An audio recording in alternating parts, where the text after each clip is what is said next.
Does getting fit for your golf clubs shave strokes off your game? And is it even worth it to get fitted? What I will tell you is this.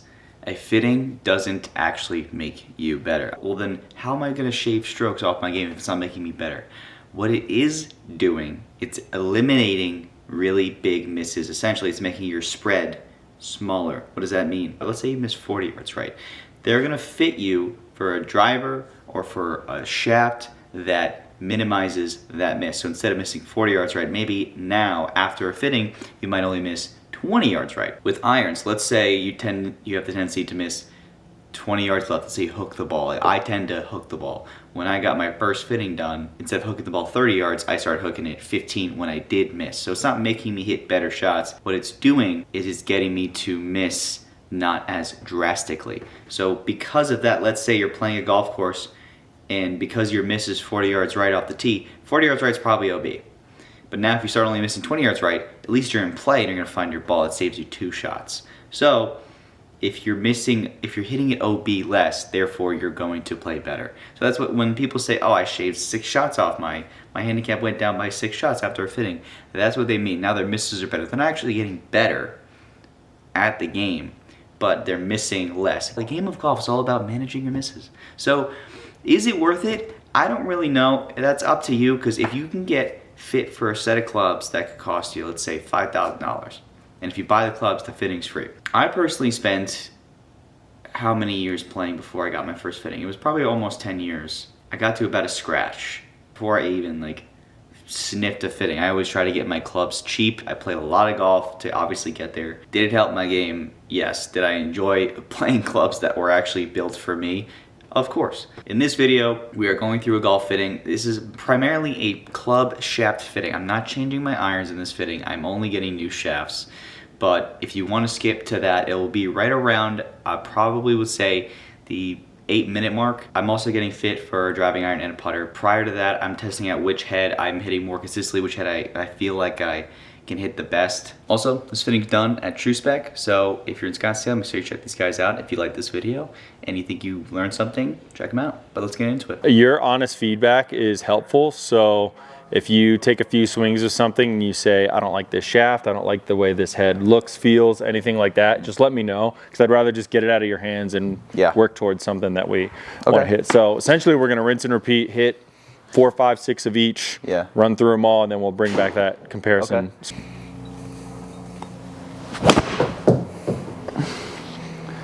I like that right away. Good. And then usually I'll get to know what someone's goals are, right? Like if you're telling me, the #1 goal for you is distance, okay, then if this one's going a few yards shorter, then we know right away, maybe that's not the one that's going to check the boxes you want to check. Yeah, no, that's definitely not the goal for me. Okay.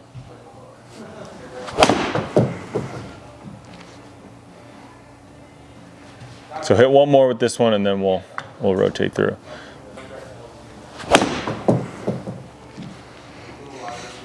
Initial feedback, anything jump out at you, likes, dislikes, head, shaft, anything? No, I like the way this feels though. Okay, good. I wouldn't say there's anything I didn't like about that. Sure. Next we'll hit the Mira CB302. The Mira, nice.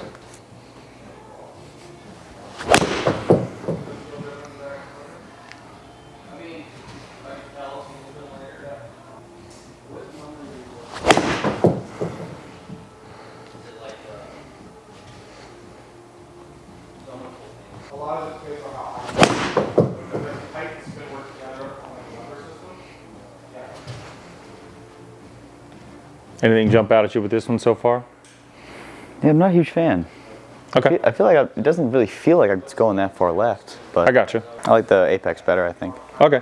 And usually as people hit some different things, they'll be able to establish a point of relevancy, right? Like exactly like you said, I don't like this as much as something we've already hit. Right. So this is essentially going to be the newer version of one of your current irons that we hit. You have the previous iteration of a T100 and and the S400. So this is a little bit of an upgraded version. Cool. Any noticeable differences that Titleist has claimed to say between the irons, or not really? A lot of it is just the internal weight distribution. So you can see they have that kind of cavity back look up top. but it's still very much a player's profile, minimal offset, thin top line, and that part on the bottom, they just shove as much tungsten as they can down in that sole and towards the toe for stability and forgiveness. Huh, okay. Because most guys on tour are playing this iron, right? T100, yeah. Yeah, that's closer to the one the guys are going to play on tour. You know, some may have a mix of like a T150 or something towards the top end. Maybe in like the longer irons, because the T150, little different loft configuration, little different weighting in that tungsten that we talked about. Yeah. So a little bit of that difference maybe is what they want to play in a combo set. So like T100s in the low irons, T150 a little more forgiving in the top end, you know, maybe a 3, 4, 5 iron, something like that. Okay. That one actually felt good, the first one.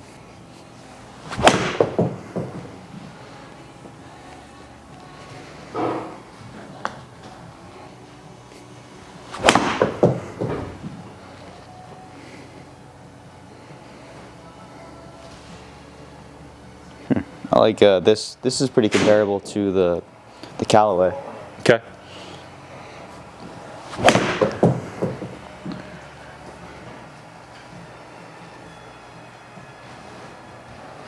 Starting to get some of that distance back to the, you know, closer to that 200 yards. So this is the P7CB TaylorMade. That one felt like a hook.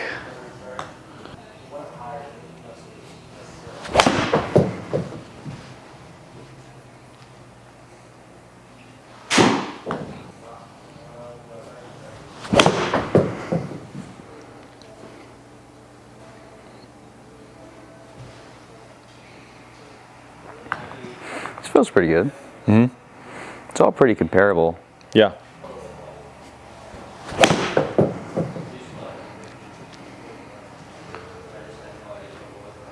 I don't know. I actually don't mind this. Okay. Well, that's good.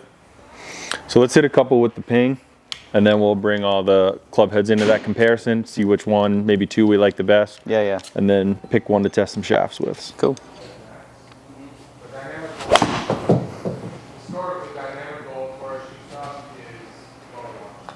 When I thin it, it goes straight.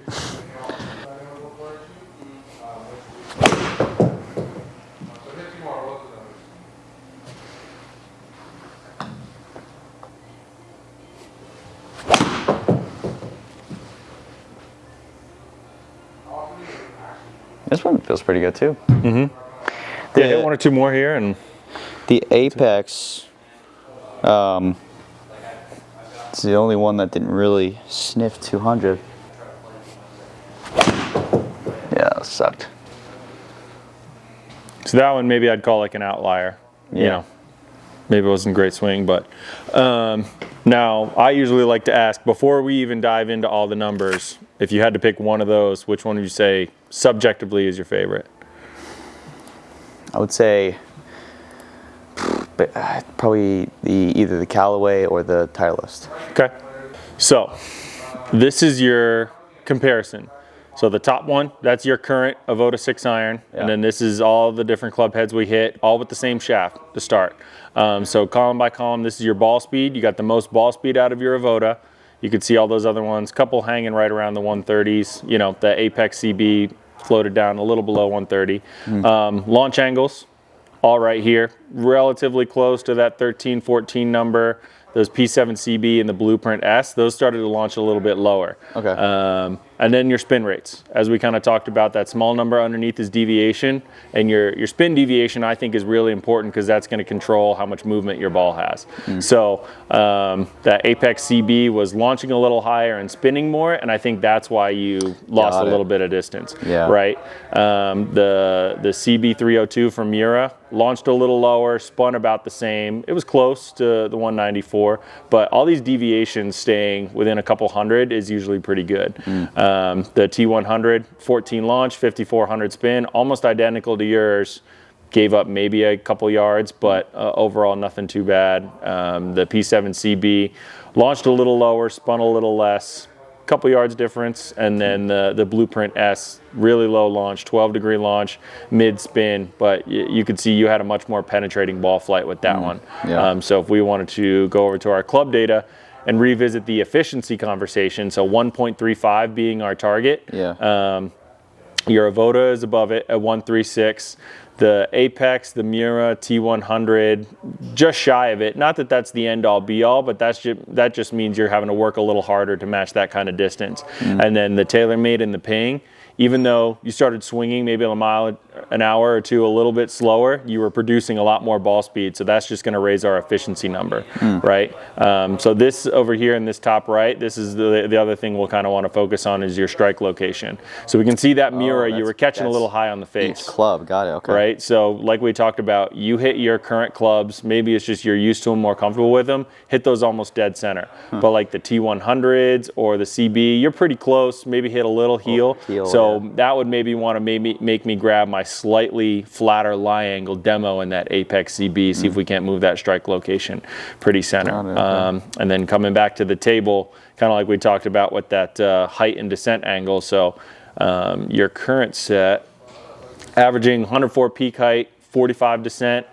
The Apex CB, 97 feet and just shy of 45 descent. So giving up a little bit of height. The Mura was definitely down, only 89 feet and 43 descent. T100, right about 100, just shy of 45. And then the P7 CB and the Blueprint S were both below 90 feet, starting to creep down towards that 40 number, which I don't think is the end of the world, but I don't think based on your goals, I don't think you really want to be giving up height or distance. I was going to say you probably want more height, right? More height, the better, is usually going to help you hold greens. So higher launching, higher spinning. But as we can see, that Blueprint and that P7 CB were just launching really low. And I think that's why we saw a little bit of a loss there. So I would say the P7 CB and the Blueprint hit our efficiency objective. That T100 kind of checked most of the boxes, staying in a similar launch and spin window, while also being one of the longer in terms of distance, and had good height on it. So that one subjectively you said was maybe your favorite. So let's start with the T100, test some shafts with that. Doesn't mean we can't throw one of those other heads back in, but I think for an all-around performance, I think the T100 would be the one to move forward with for now. Let's do it. Cool.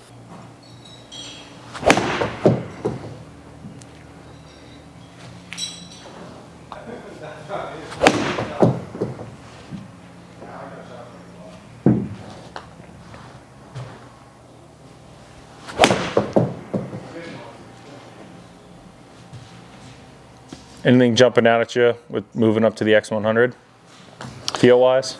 I mean, I hit the first two fat, so not yet. The last strike was good, but I hooked it.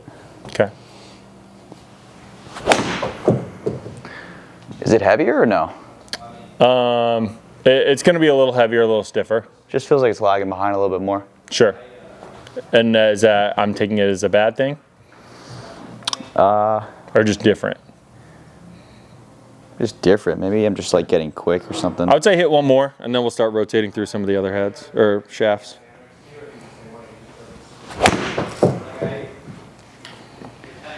Like that, I slowed down the tempo and it felt good.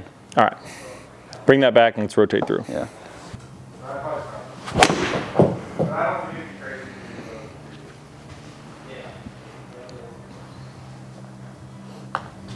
This feels a little lighter. Okay.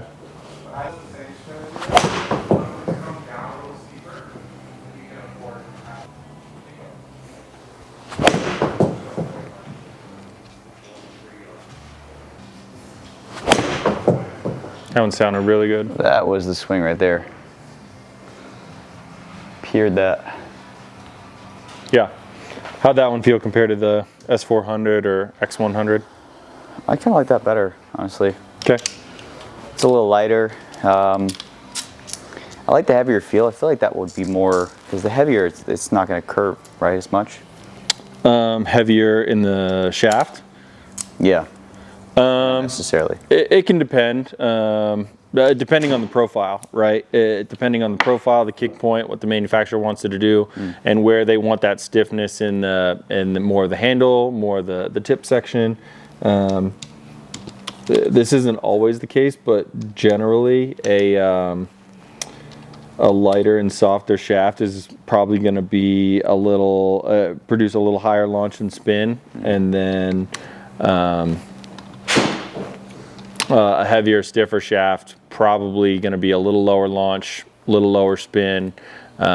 If anything, can be sometimes maybe a touch fade bias, just because being stiffer, that club isn't naturally coming through and closing as quickly always. So it's not always the case, depending on like the profile and someone's swing dynamic, but generally. Okay. Yeah, I don't think I missed one right. Because like this one, I'll really try to like keep the face open. Okay. See if I can hit a fade. Well, there we go. Just what the doctor ordered. Finally.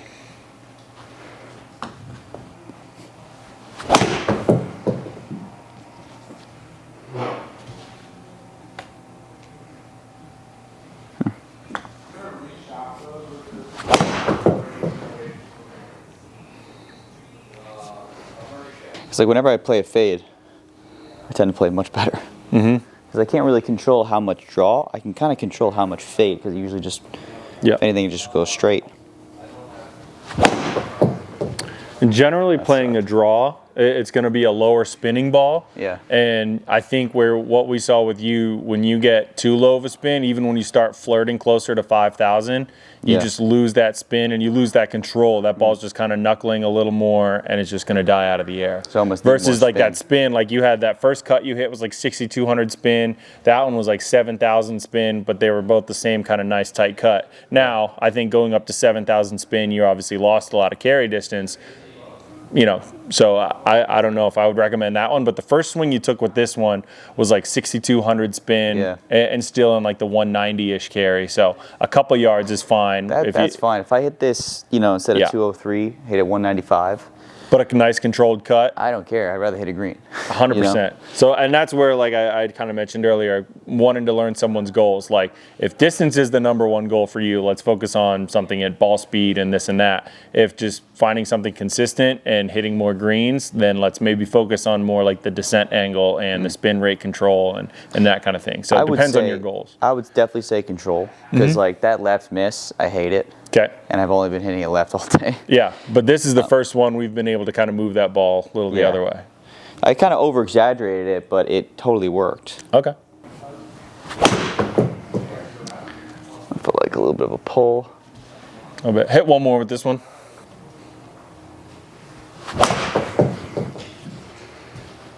Definitely tried to work the cut there. That one sucked.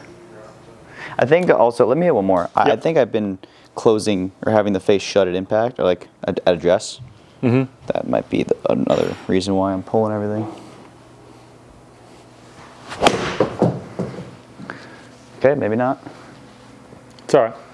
We could take a look at your swing dynamic and kind of where your path has been, face has been pointing at impact, that kind of thing. Okay. So I got one more shaft for us. We're going to hit the Acra I series. And then we'll bring up the numbers in the shaft comparison and begin to narrow it down even more from there. Kind of like I said, we've hit some that are, you know, that last one you were hitting was like a 110 gram shaft. Some of the other one, you know, that's 125, you know, right between that 110, 120, 125, somewhere in that ballpark. And we're just kind of testing the waters. Like I said, does one launch and spin too much, too little?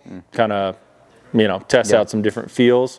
So even if there's one profile, like if you really like this Project X IO profile, like that last one we hit, we have some different weights and flexes in that one too. Cool. So if there's a specific profile that subjectively you feel loads up and feels right, great. And then we can just kind of stay within, you know, that profile, but maybe a little heavier, a little stiffer. Got it. Maybe a little softer, lighter, whatever the case may be. Perfect. Yeah, I feel this one's definitely heavier.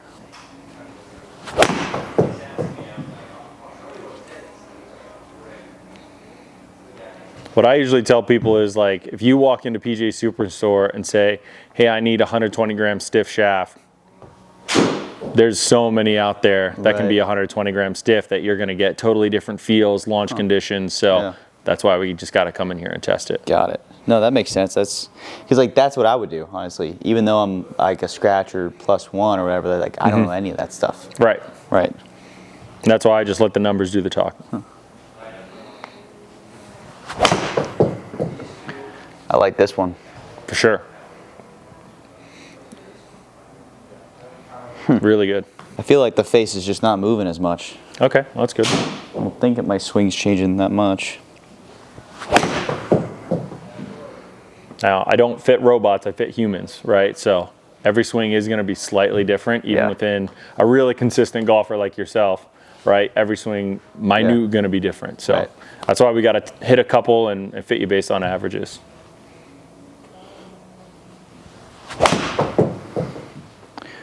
But feel-wise, though, how does this compare to some of the other ones we've hit? I like this. The first one we hit, the Dynamic Gold, I think that was like the least, I just didn't feel like there was anything I could replicate with that one. Okay. This one I almost like the best, and then maybe the second one I like the second best. Okay, yeah. We'll see what the numbers all say, but yeah.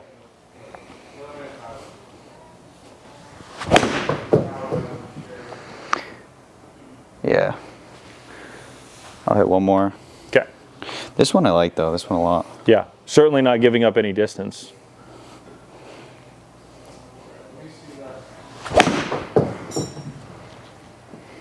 Awesome. I feel like I get a good height, too. 100%. Yeah. I mean, you're still staying right above that 100 feet mark. I think that last one was like still 44, at least descent at 98 feet. I mean, yeah, that was 107, 46 descent, 15 launch, 5,800 spin. So yeah, that's the Acura, right? Yeah, that one I like. The Acura, correct. So I mean, your average still right about 199, averaging 100 feet peak height, and you had, I mean, one I'd call that like a miss hit. You know, I can see a big drop in ball speed. You know, I'll usually allow your worst one or so of each in these set. Like I know you were trying to work some cut specifically, but like this one right here, that was a duff cut. Super high spin. Like 7,000 is not where we need to be. What and you're trying to get with this is a 6.9, right? So you're trying to stay around 6,000, maybe just above, or well, not necessarily. For you, I mean, we need to find what's best for you. Like if we find that getting up towards 6,000, you know, play that cut, but you lose a little distance. You know, if you're okay with that, I'm okay with that. But we just really need to make sure we don't give up any. You know, we want to keep that height and descent angle, and I think we'll be able to kind of see it here. So. So this is the T100, the S400 we did in the first round of testing. This is the X100, so similar, just the X-Diff version of that one. Similar launch, similar spin, if anything a little more, but just that loss of ball speed, you know, being a heavier, stiffer shaft, I think is why we started to lose a little bit of speed. T100, this is the Project X LZ. This is a 6.0 stiffness in the 120 gram. So launched a little lower, spin went up a little bit, so stayed right in that 196-ish.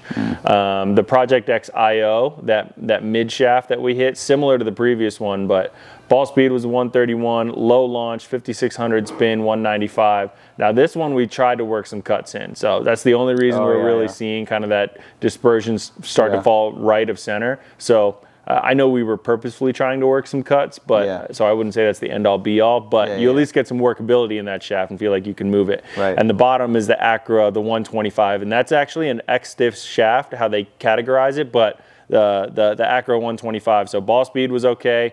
14 launch, 5,600 spin, pretty close to what we were kind of seeing with that S400 and your current Avoda. So 199 carry, you know, so a couple yards short, 2 yard deviation, and then back over here, this efficiency number. Everything's staying right around that 133. The thing I'd say about that Acura is you're having to work really hard to keep it at that, 199. You're having to swing, 101 plus, to try and keep up with the same ball speed you get out of something else. Yeah. Now that doesn't mean we can't strengthen lofts to increase some ball speed or do anything like that, but that one also, that Acura also gave us, we didn't sacrifice any height or anything. So really, if there's just a major feel difference, compared to your current one, did that feel better? Easy to work? Did you like the stiffness in it compared to what you have in the Avoda? It just felt like it felt straighter. I got you. Like I felt like it wasn't turning over as much. That's what I'll say. Yeah. Yeah, sure. So I would say I want to grab some of the 61 degree lie angle options. And let's just see what something a little flatter may do. Okay. Just to test it. So that's the only thing different about the one we were just hitting is that's a little flatter lie angle. I know we've been a little bit of a left miss when your dynamic lie has been kind of in that 3 or 4 range. So Yeah. let's just see what it does. See if that doesn't move your strike position. A little bit of, straight fade. Okay. I know you naturally draw it, but we want to see if we can just eliminate that hook left miss. Yep, got it.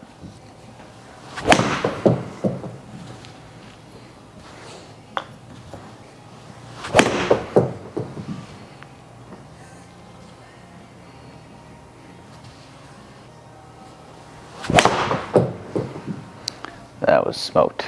Yep. Sounded really good.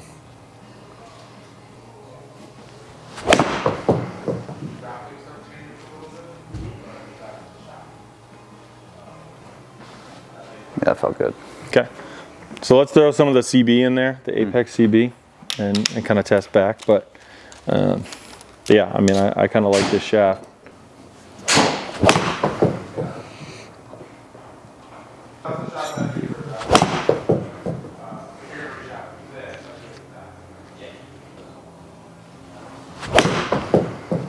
Now that we've gone through some different combinations of heads and everything, coming back to this Apex, anything jump out at you feel-wise? Likes, dislikes? It's so similar to the T100. Yeah. Yeah, I don't think it's much different, honestly.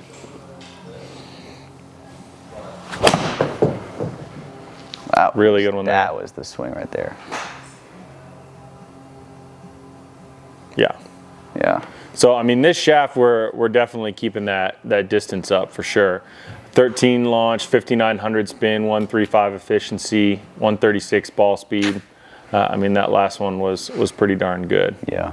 Yeah, so this is what we were hitting with like the 61 lie angle. So it looks like the T100 gives us that little bit of extra height. Keeping the average above 100, 45 descent, which is great. The Apex CB just coming in a little lower. Average distance-wise, we're talking 2 yards. So Yeah. if that's not the end of the world, I think this T100, and we'll look at so this is the T100 and the Apex CB in both the, where is that?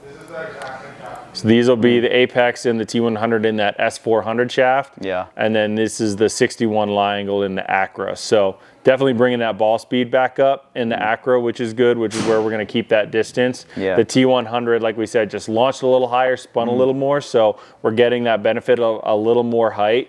Still pretty good distance. This one just launching a degree lower. We're losing a little bit of that peak heights only like at that 43 descent angle. Yeah. But in terms of, ball speed, efficiency, they're all right there, right near that 135 mark. The Apex CB actually hit it. Again, I think that's because it has a little bit stronger loft. Yeah. But, in terms of carry distance, we're talking maybe 2 yards. I don't know if that's as much of a emphasis for you, but I would say if it were me, I would lean on the side of I'd rather have the extra height, have that ball coming down steeper with a little more spin to hold greens. Me too. That's what I would tell you versus 2 yards of carry distance. Yeah. So, any other thoughts, questions on any of the stuff we went through and hit? No, that's pretty straightforward. But yeah, I would say that Apex or the T100, the Acro 125 shaft would be your winner. We're testing out some driving irons and hybrids. I haven't hit a hybrid in years. I'm not a hybrid guy. So we're going to just look at the numbers here and see if I should be playing hybrid or sticking with the 3 or 2 iron that I like to play.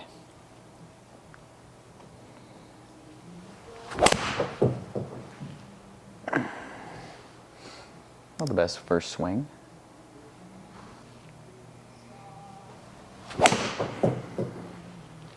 There we go.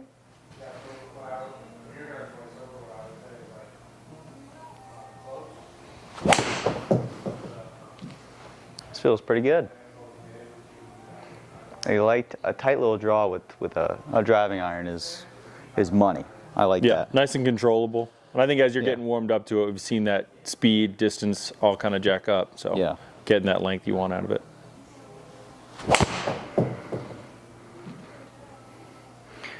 And my 2 iron's like one of my favorite clubs in the bag. Wait, this is also a 3 iron too, so it's not going to go quite as far. Mm-hmm. That one I kind of tried to flight down a little bit. Yeah, I'd say hit one more with that, and then we can rotate through some of the other ones. But Yeah.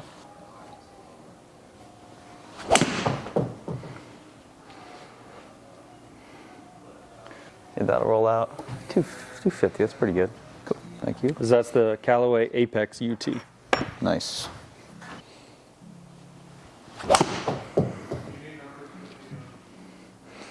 More height, I feel like. I mean, I don't mind the more height because, like, I'm pretty good at manipulating this clip to go lower.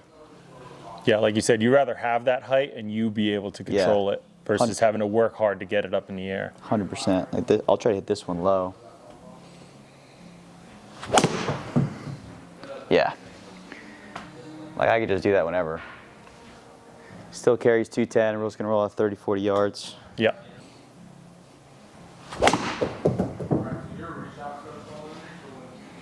That wasn't a good swing.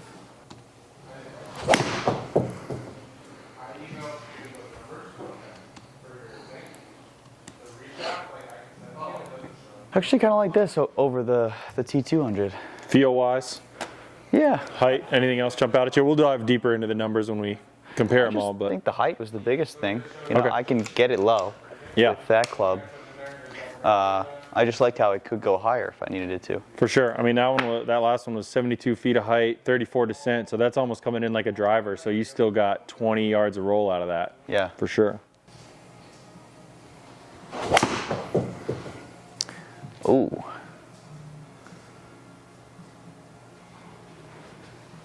This felt good.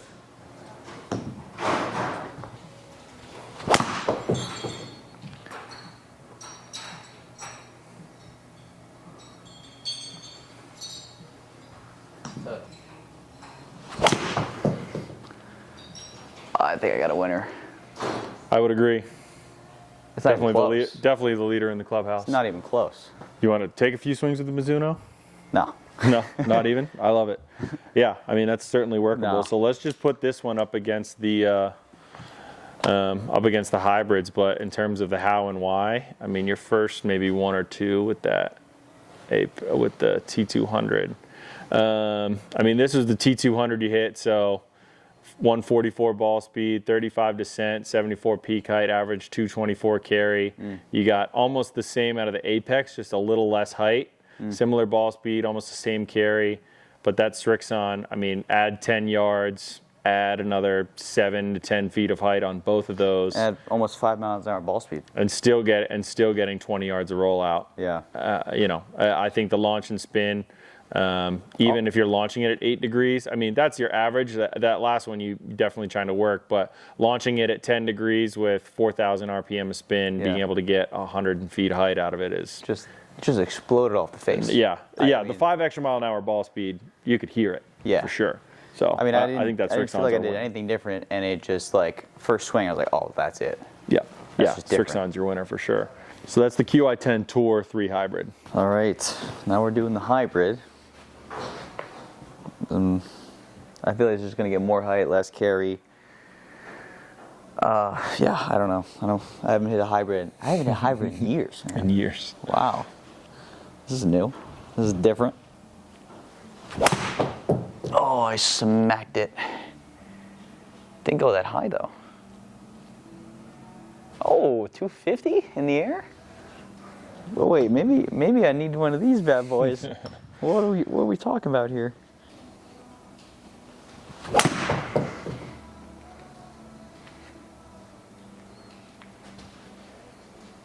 Huh. Doesn't go naturally as high as I would have thought. I'll try to hit this one low and I'll try to hit the next one high.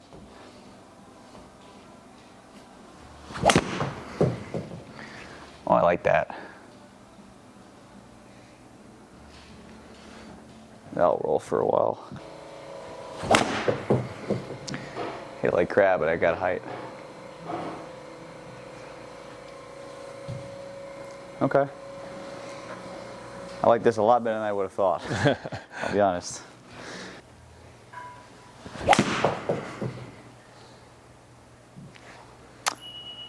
And she's gone. As far as hybrids go, I feel like I like the other one already better. This just feels a little dead.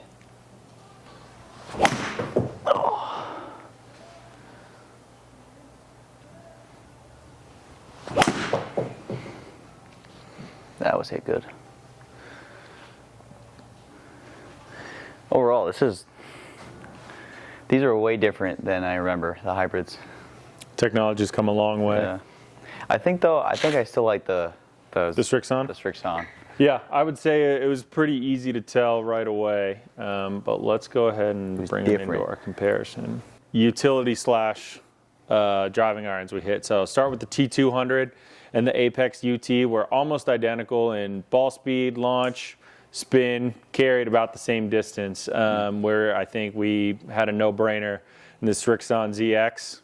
Big jump in ball speed. Launch and spin stayed about the same, but that extra ball speed is why we started to see about a 10-yard carry increase.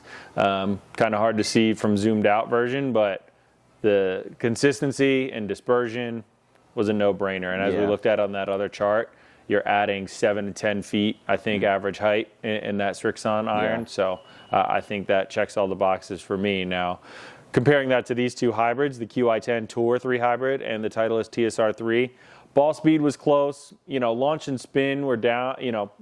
Spin was down a little bit, even though that TSR was launching a bit higher, just not as consistent. Even though we started to find a little bit of distance, I mean, that 1 or 2 yard is maybe just because it launched a little higher.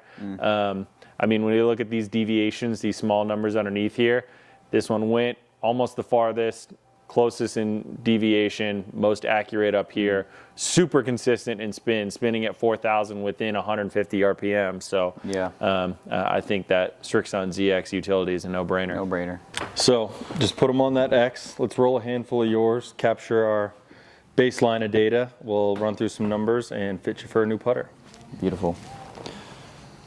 About to find out how crappy at putting I am. 1 for 1. Just kidding. Oh, yeah, hit. So many putts. That well around before. Do that. How many more? I'll roll the last 2. Okay.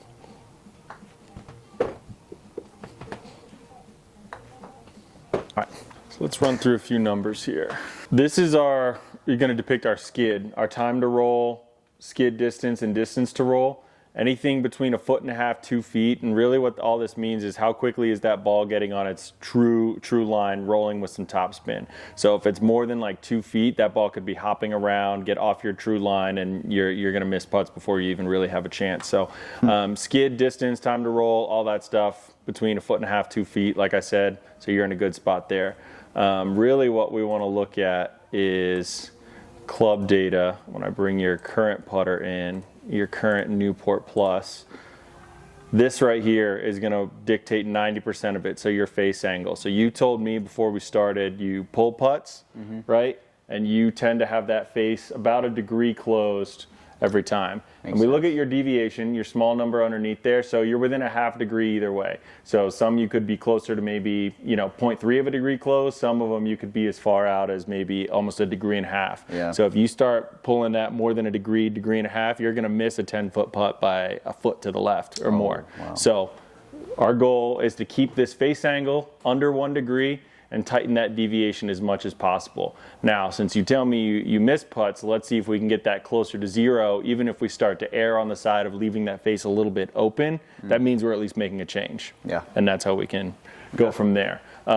Just looking at your actual club path, you're about a half degree out to in, and then your angle of attack is about a degree and a half up, which I think is good to have a slightly upward angle of attack, because that'll mean you're promoting to get that ball some forward spin, and like we talked about, getting it on that line truer, quicker. Okay. So over at the putter wall, anything in particular that catches your eye that you want to see or you want to roll, or yeah, let's try a lab putter. Lab? Okay. Everyone's been telling me this is it, so we're about to find out. We've got a couple different models. So this is probably the most popular. This is just the standard Lab DF3. Before I kind of unveil all the secrets, I want you to just roll it. We'll get some numbers and then we'll talk about it. Do you think this is it, Darren? I've heard a lot of good things about it. Well, I just can't look at it. he just can't play it. You see, the look doesn't bother me. When it comes to putting, I like a pop off the face, and why I've been hesitant to play this putter, because it comes off a little dead. Compared to a milled face on a Scotty that Yeah. everyone knows and loves. Well, like every putter that I've had has really been one with a little bit of pop. I feel like I can just control the speed better. Okay. So we'll just try this out and see how we go.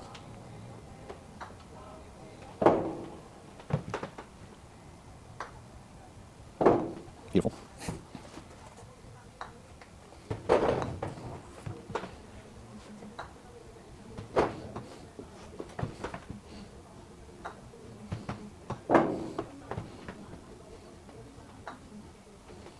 Before we dive into the numbers, any thoughts, initial reactions on looks, feels?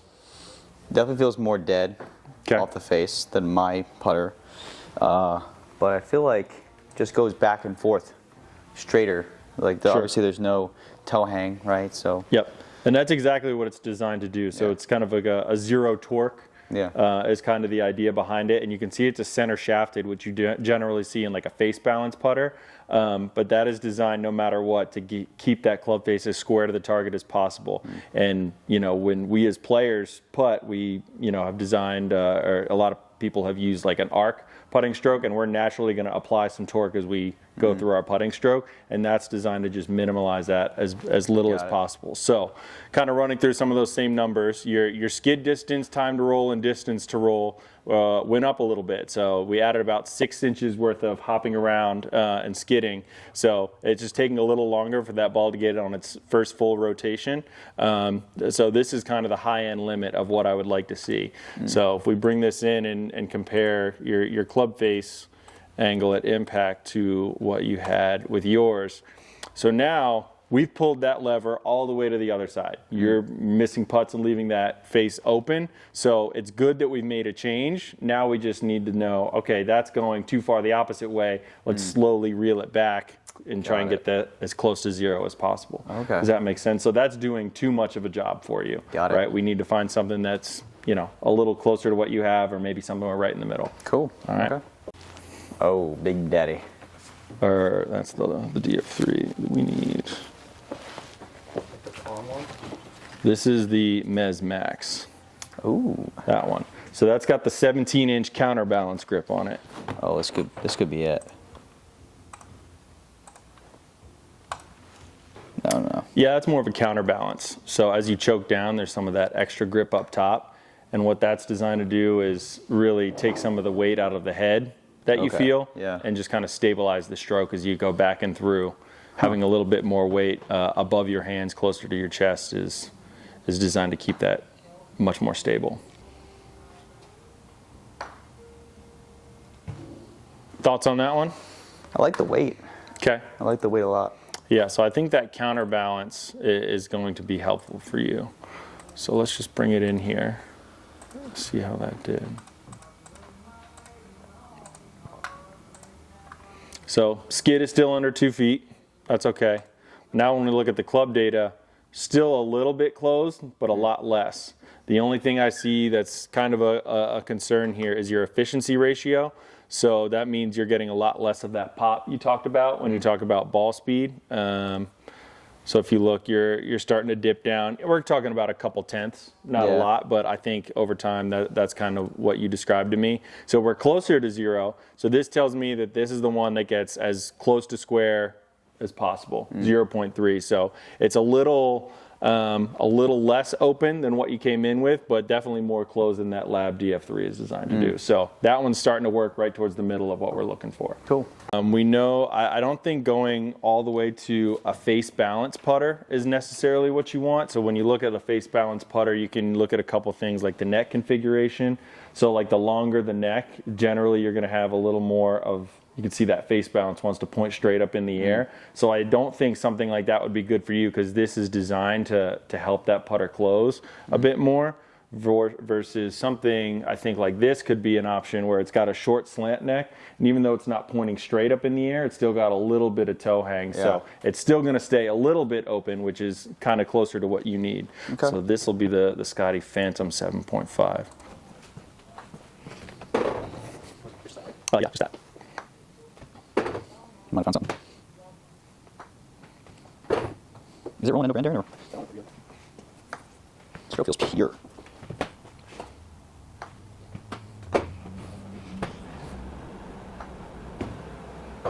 Thoughts on that one? Feels good. Yeah, I think that one's going to be kind of right in the middle of what Yeah. you're looking for. I think so. Yeah, no doubt.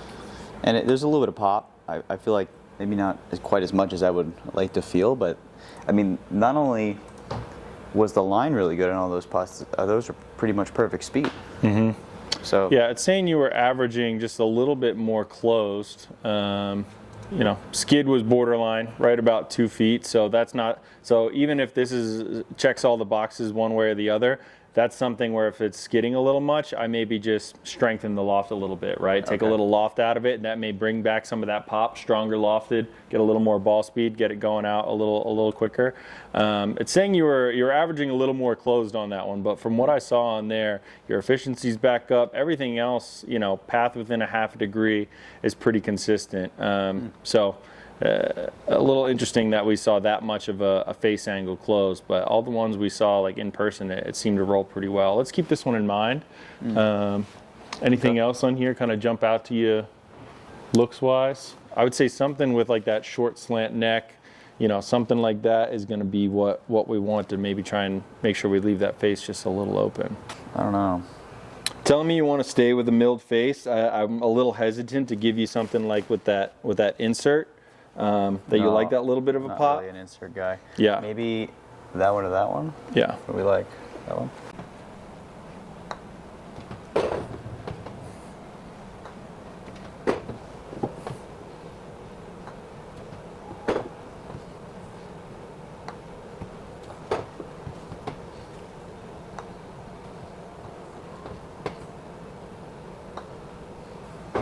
I think that was a really good set. I don't know if we had one more go outside of a degree either way. Yeah, so that was our best one by far. So now we're 0.2 degrees. Still slightly closed, and I think that's just part of how you putt. But this deviation here, you know, we're inside half a degree either way. So you're maybe, at worst, you're less than a degree closed, and at most you're, you know, less than half a degree open. So, I mean, I think that would be our leader in the clubhouse right now. Yeah, I agree. Yeah, absolutely. I'm with it. Who knew it wasn't the lab? Yeah. And here she is, the best putter for me. Not for you. Okay. So going back to the first question, is the fitting worth it? Is it going to help you get better? I think it 100% will make you better pretty much right away. But again, when you get clubs, give it at least like 4 or 5 rounds before you start to really see those misses kind of diminish. Because again, you have to get used to it. Even though it's fit for you and you're hitting it better in the sim, it's still different from what you're used to. Especially when you're on the course, it's a lot different from the range.